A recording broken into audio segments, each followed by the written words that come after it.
Ka-trending, maligayang pagbabalik sa ZK Trend. Marami talaga ang nag-aabang sa muling pagbabalikan ng Team Jolay na sina Jelay Andres at John Gutierrez. Sa usaping magbibigay daw ng second chance, si Jelay ay talagang nagpapakilig at nagpaligaya ng kanilang mga tagahanga.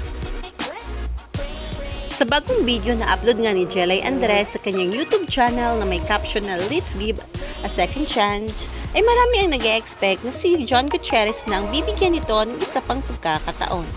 Alam naman natin na marami ang nag-aabang sa muli nilang pagbabalikan.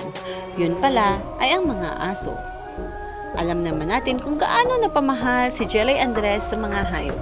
Kaya naman maraming mga netizens ang di mapigilang magkomento.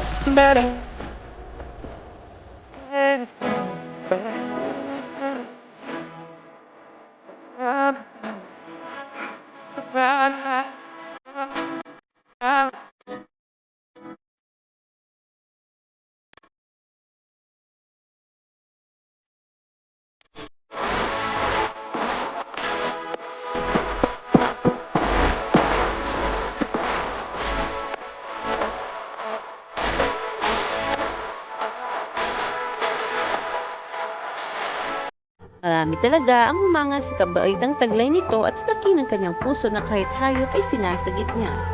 Hindi lang ito mabait sa mga tao, pati na rin sa mga hayop. Marami ring mga netizens ang nagpapasalamat kay Jelay sa pagbibigay ng pagkakataon sa mga aso na mabuhay pa. Napaiyak na si Jelay dahil naawa siya sa mga ibang aso dahil kung walang mag-aampon ay papatayin ito. Samantala, nag-post naman si King Badger sa kanyang Twitter na may caption na "Ano kaya ang ibig sabihin ng mga ito?"